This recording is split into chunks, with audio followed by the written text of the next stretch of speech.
जय Hind.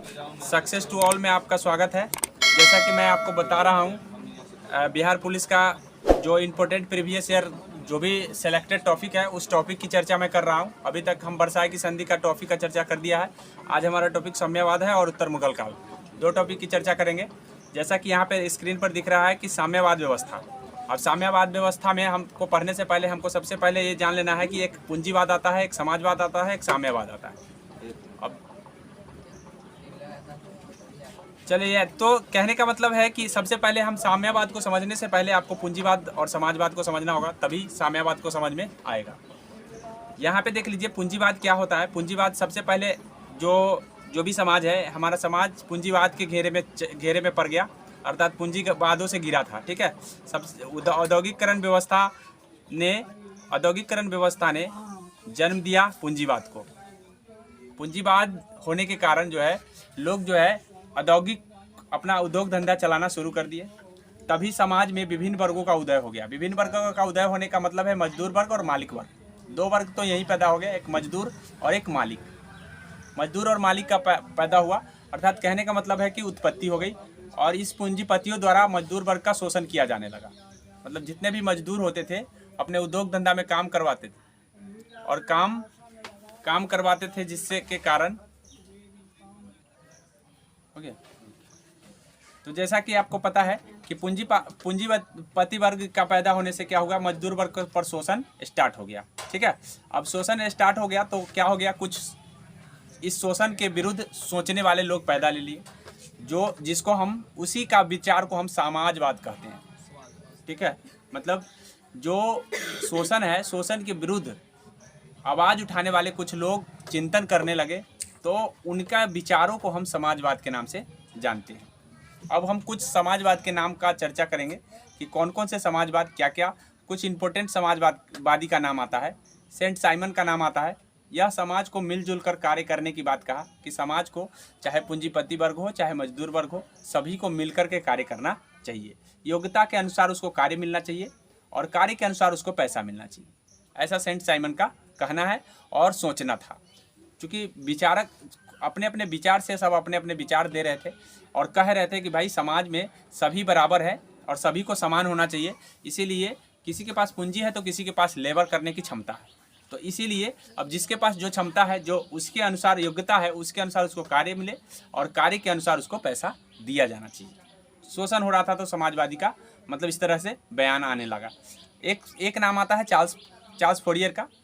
Charles Fourier जो है, इसने बताया कि इसने औद्योगिकरण का विरोध किया और मजदूरों को कहा कि भाई आप देखो, आप उस बड़े उद्योग में आप नहीं जाओ।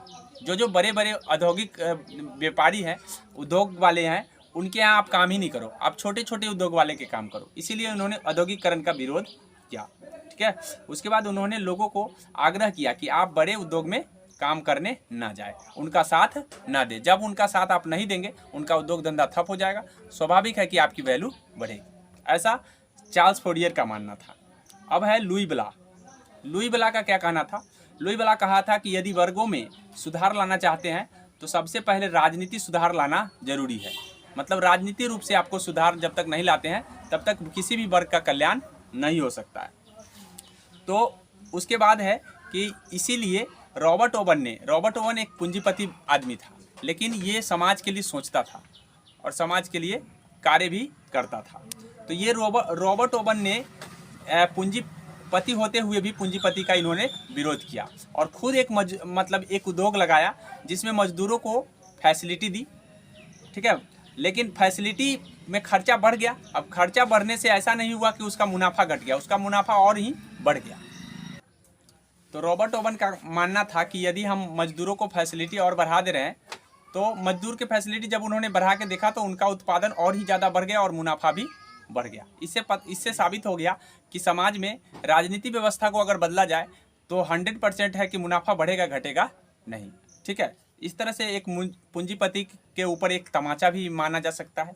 और अब जो है इस तरह से समाजवाद का जन्म हुआ और समाजवाद के लोगों को शांति ढंग से शांति ढंग से लोगों को समान बनाना चाहते थे। जितने समाजवादी थे उग्रता नहीं दिखाए, वे समाज में शांति ढंग से कोई भी काम करना चाहते थे कि जो भी वर्ग है सब वर्ग समान रूप से मिलकर के कार्य करे। तो यह पूछा जाता है कि समाजवाद की धारणा क्या है, तो समाजवाद की धारणा है कि लोग शांति ढंग से अपना कार्य करें, कार्य के अनुसार लोगों को पैसा मिले, योग्यता के अनुसार कार्य मिले और कार्य के अनुसार पैसा मिले। इस बातों को आपको पूछा जा सकता है आपके एग्जाम में, ये बात ध्यान रखिए। कार्ल मार्क्स जो है ना यहूदी परिवार से था और इसका जन्म जो है ना 1818 में हुआ है और 1867 में इसने दास कैपिटल को लिखा है। तो आपको इस इंपॉर्टेंट चीज़ों को ध्यान रखना है क्योंकि कार्ल मार्क्स के बारे में आपको पूछा जा सकता है कि कहाँ का है, तो जर्मनी का है।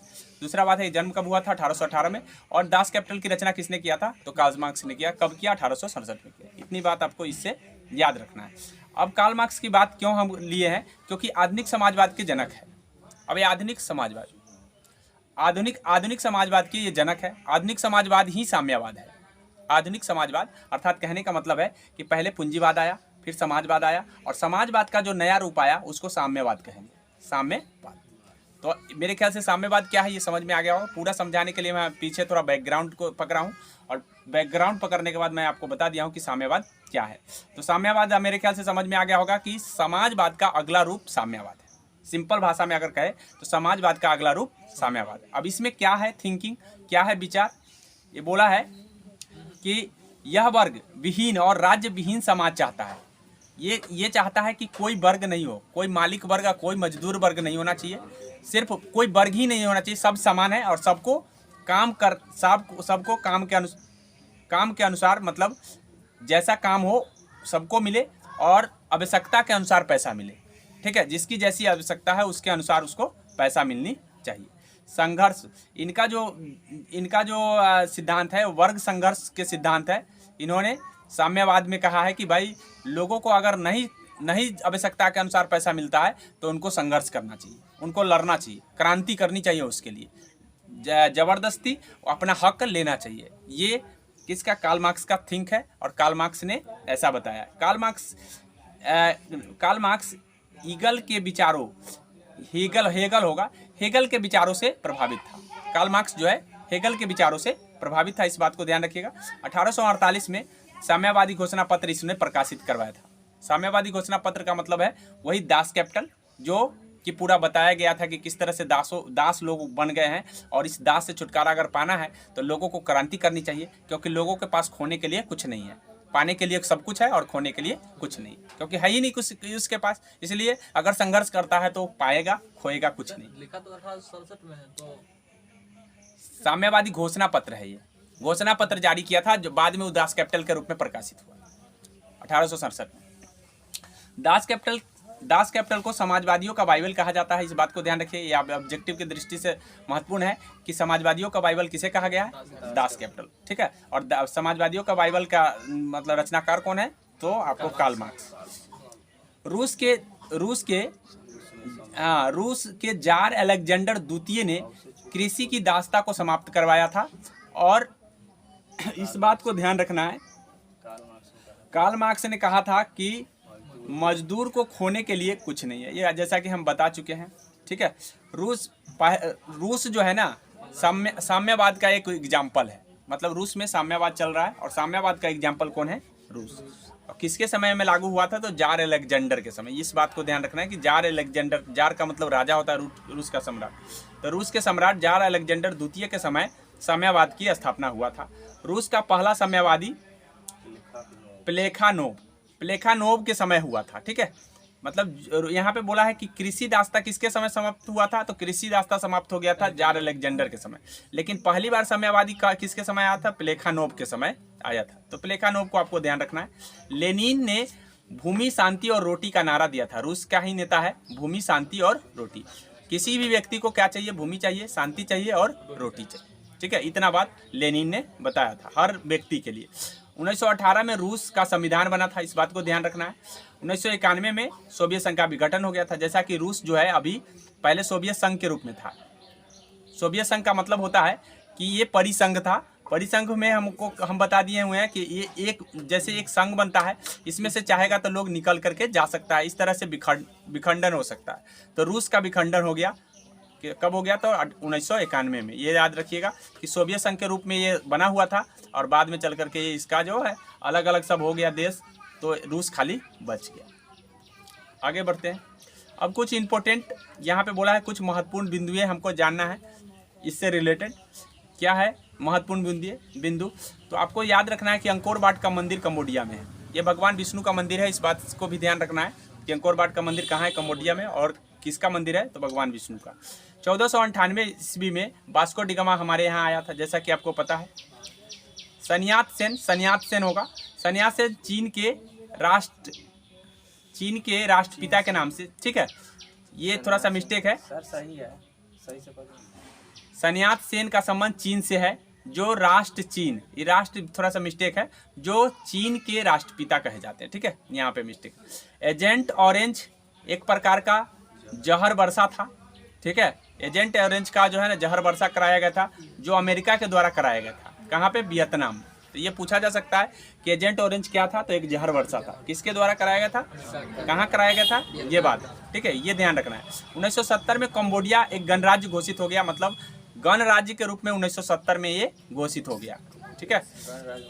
गणराज्य का मतलब है वहाँ लोग जो है ना वंशानुगत शासन नहीं चलेगा, मतलब जैसे हमारा देश गणराज्य हो गया, इसका मतलब क्या है कि अध्यक्ष होगा और वो अध्यक्ष का चुनाव होगा, इसका मतलब ये होता है। वियतनाम में फ्रांसीसी उपनिवेश थे, ये बात ध्यान रखिएगा। पूछा जा सकता है कि वियतनाम में किसके उपनिवेश थे? तो फ्रांसीसी होगा। माइली गांव होगा यहाँ पे, ठीक है। माइली गांव का संबंध भी वियतनाम में है, माइली हत्याकांड हुआ था, इसीलिए माइली गांव का संबंध किससे है? वियतनाम से। जर्मनी ने फ्रांस को 1940 में हराया था, जैसा कि हम किसी वीडियो में बताए भी होंगे कि द्वितीय विश्व युद्ध हो रहा था, तो उस समय जो है ना फ्रांस की हार हो गई थी, तो भारत का चिंता थोड़ा सा बढ़ गया था। तो 1940 में जर्मनी ने किसको हराया था? तो फ्रांस को। लाला हरदयाल के द्वारा 1913 में गदर पार्टी की स्थापना सैन फ्रांसिस्को में किया गया था, ये ध्यान रखेंगे। लाला हरदयाल के द्वारा, ठीक है, सैन फ्रांसिस्को में 1913 में गदर पार्टी की स्थापना हुआ था। लाला हरदयाल के द्वारा यहाँ पे हो गया है। अब 13 अप्रैल 1919 को जालियांवाला बाग हत्याकांड हो गया, जैसा कि आपको पता है। राष्ट्रीय स्वयंसेवक संघ, जिसको हम आरएसएस बोलते हैं, ठीक है, इसकी स्थापना 1925 में हुआ है। ये संस्था आपके लिए महत्वपूर्ण है, पूछा जा सकता है। इसके अध्यक्षता कौन करे थे? तो केबी हेडगावार, ठीक है, ये ध्यान रखेंगे। आर्म्स एक्ट लागू हुआ था कब? ठीक है, 1889 में। 1879 होगा।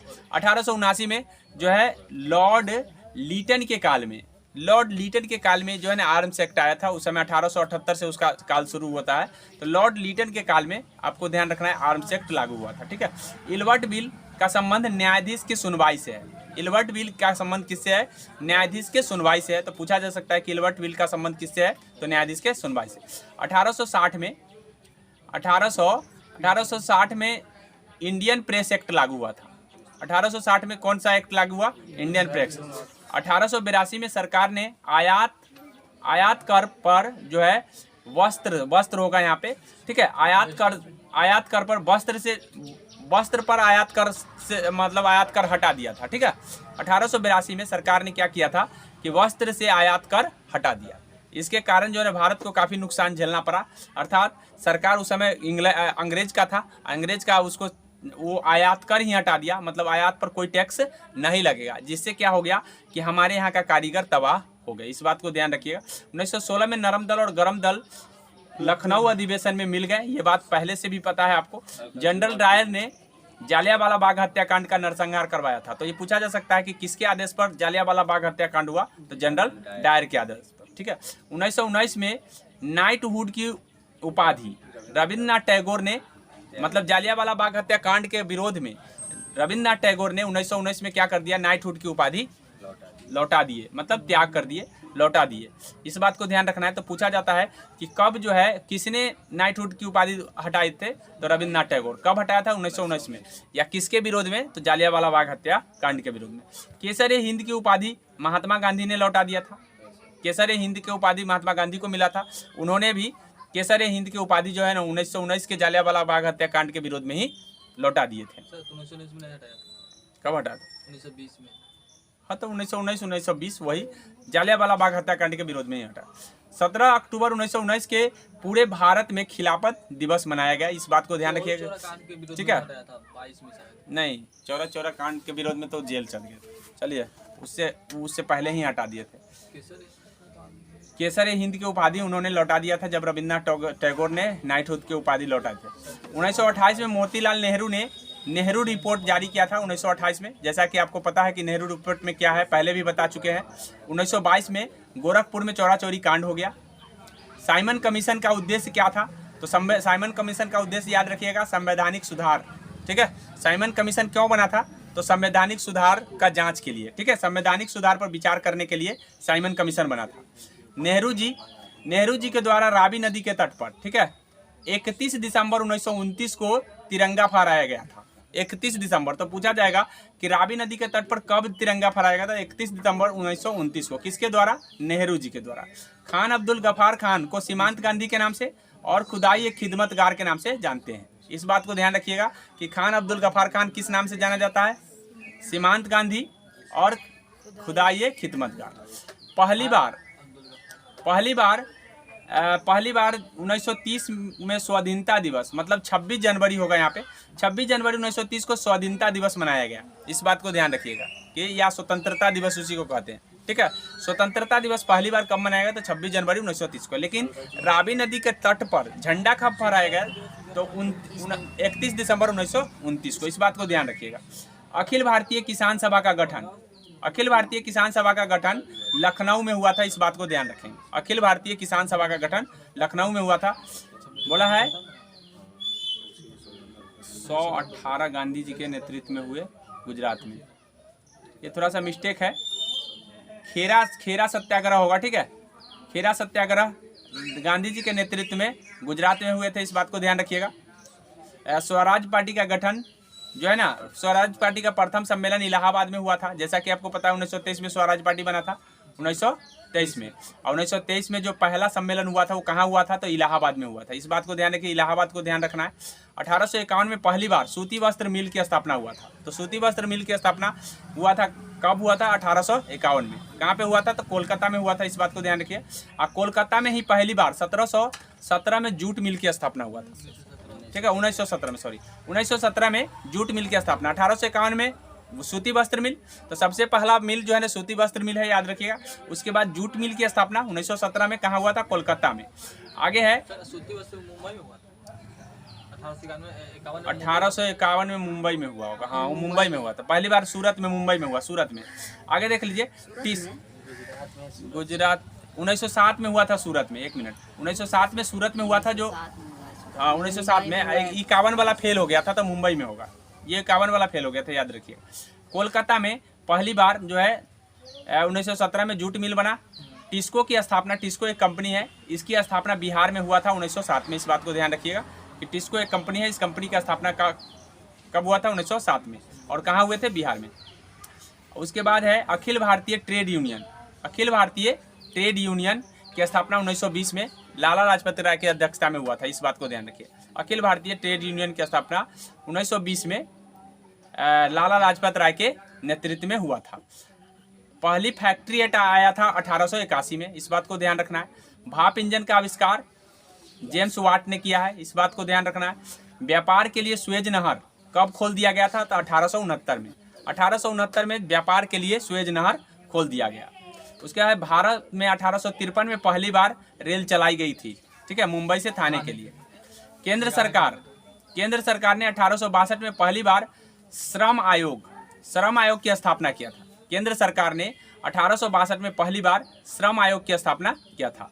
1895 में पंजाब नेशनल बैंक की स्थापना हुआ था। इस बात को ध्यान रखेंगे कि पंजाब नेशनल बैंक की स्थापना कब हुआ था? 1895 में। 1920 में ILO, जिसको हम अंतर्राष्ट्रीय श्रम संगठन कहते हैं, इंटरनेशनल लेबर ऑर्गेनाइजेशन, इसकी स्थापना 1920 में हुआ है। इस बात को ध्यान रखना है। 1938 में ब्रिटिश में चार्टिस्ट आंदोलन चलाया गया था। 1938 में ब्रिटिश में कौन आंदोलन चला था? चार्टिस्ट। 1786 में पटना में गोलघर की स्थापना हुआ था। पटना में गोलघर का स्थापना 1786 किस लिए हुआ था? तो अन्न को जमा करने के लिए। याद रखिए, अकाल आ गया था जिसके कारण जो है ना ब्रिटिशों ने क्या बनाया था, अकाल से सामना करने के लिए 1786 में उन्होंने अन्नागार बनाया था, जिसको हम गोल घर कहते हैं, ठीक है, अन्न को जमा करने के लिए। पटना में पटना का प्राचीन नाम पाटलिपुत्र है, इस बात को ध्यान रखिएगा। प्रथम अंग्रेज आने वाला, मतलब पटना में आने वाला प्रथम अंग्रेज रॉल्फ फिच था, इस बात को ध्यान रखना। रॉल्फ फिच, फीस लिखा है, फीच होगा इसका। 1911 में दिल्ली दरबार लगा था, इस बात को ध्यान रखेंगे। दिल्ली दरबार में ही बिहार को अलग करने का निर्णय लिया गया था। भारत का आर्थिक राजधानी जो होगा मुंबई है, इस बात को ध्यान रखना है कि भारत की आर्थिक राजधानी कौन है, मुंबई। ऐसे भारत की राजधानी नई दिल्ली है, लेकिन याद रखना है कि आर्थिक पूछेगा तो वहाँ पे मुंबई लगाना है। सबसे पहले इंग्लैंड में औद्योगिक क्रांति आया था, ठीक है, 1750 में हुआ था, इस बात को ध्यान रखना है कि औद्योगिक क्रांति सबसे पहले कहाँ आया था, तो इंग्लैंड में।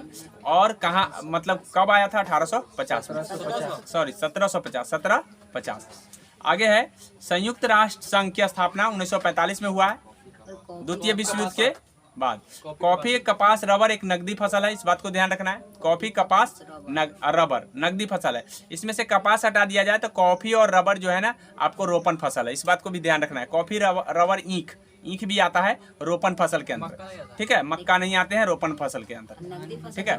नकदी फसल भी है, अगर कपास शामिल कर लिए तो नकदी फसल बन गया है, लेकिन याद रखिएगा कि कॉफी, रबर और ईख ये रोपण फसल के अंतर्गत आते हैं और नकदी फसल भी है, ठीक है। 1929 में, हाँ नकदी फसल भी है।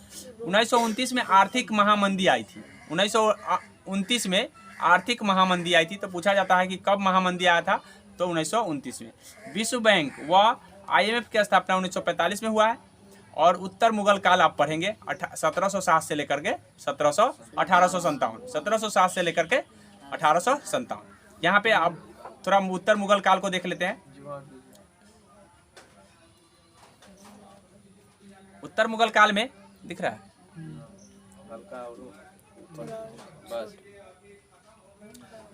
औरंगजेब की मृत्यु 1707 में हो जाती है, जैसा कि पता है।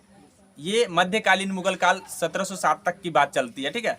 ऐसे मध्यकाल 1600 में समाप्त हो जाता है, लेकिन मध्यकाल के अंतर्गत ही हम पढ़ते हैं औरंगजेब, क्योंकि वो 1600 से उसका स्टार्ट होता है, मतलब उसका जो कार्यकाल है 1600 कुछ से स्टार्ट हो रहा है, इसीलिए वो मध्यकाल में हम पढ़ते हैं। यहाँ से हम पढ़ते हैं जब औरंगजेब की मृत्यु 1707 में हो जाती है तो बहादुर शाह प्रथम जो है मुगल का शासक बनता है, मतलब वहाँ का सम्राट बनता है।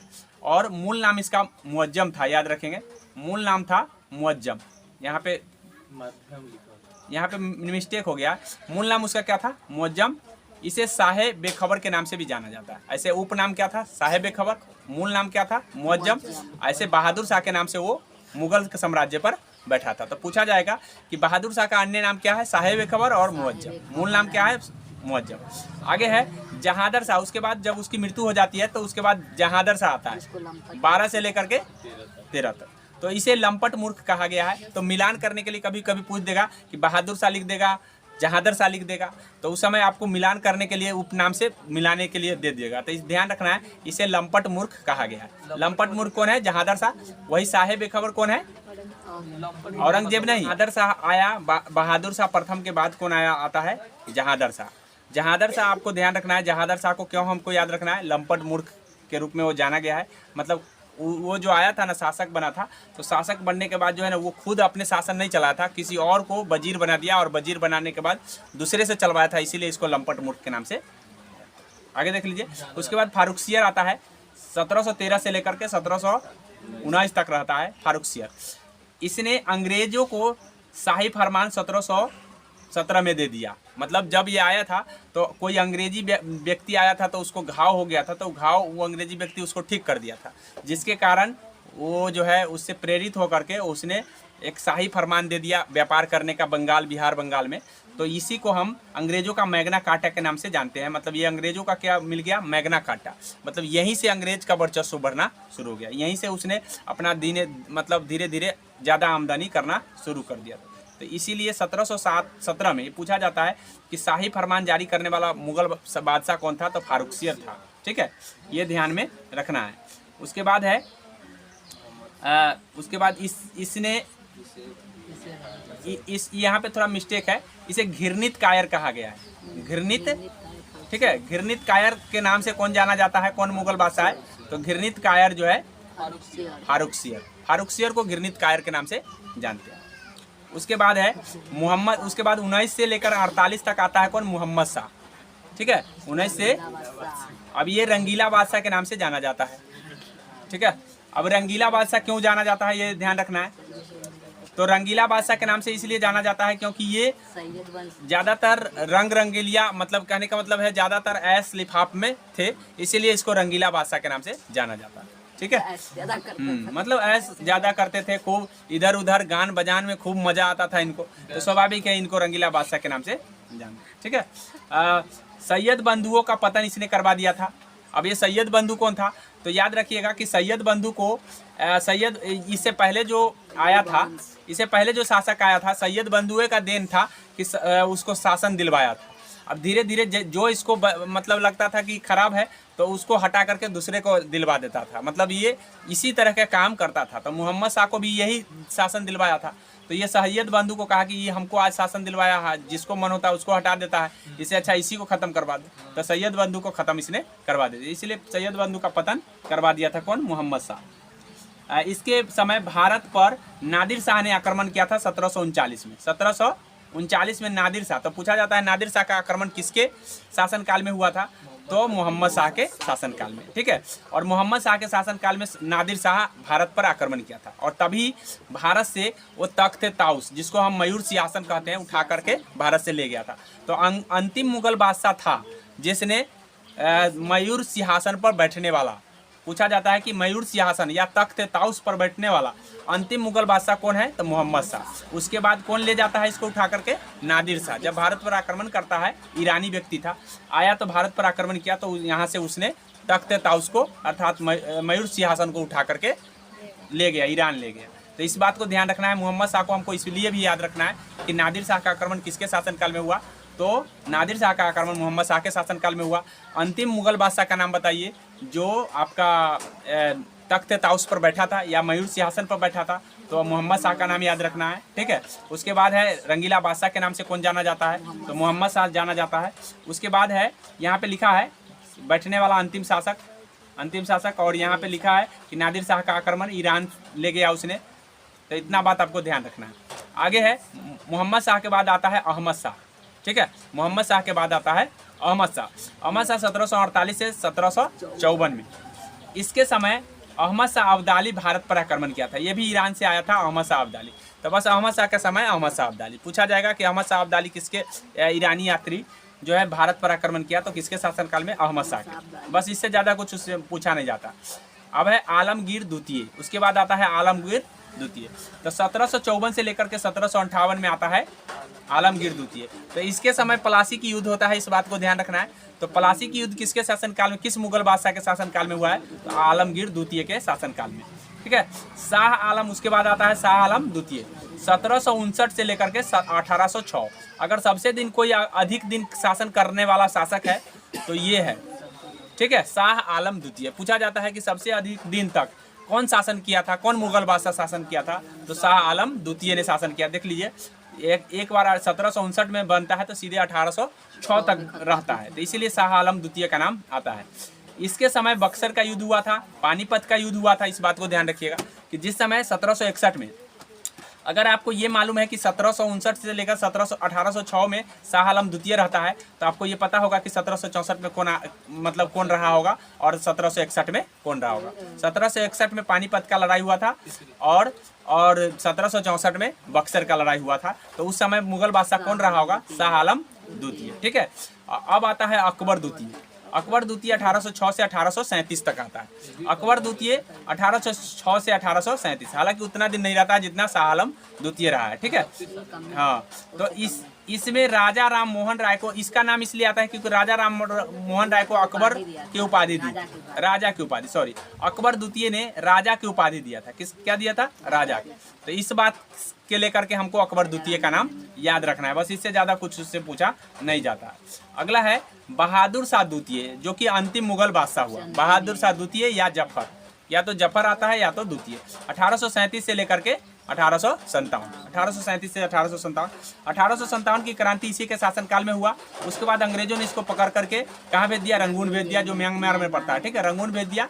उसके बाद 1862 में वहीं पे इसकी मृत्यु हो जाती है और तब से मुगल बादशाह खत्म हो गया, यानी मुगल शासन का अंत। तो यहीं पे हम अपना वीडियो को एंड कर रहे हैं। हम अगले दिन अगले टॉपिक्स को लेकर के जल्दी से जल्दी इतिहास को खत्म करने का कोशिश करें।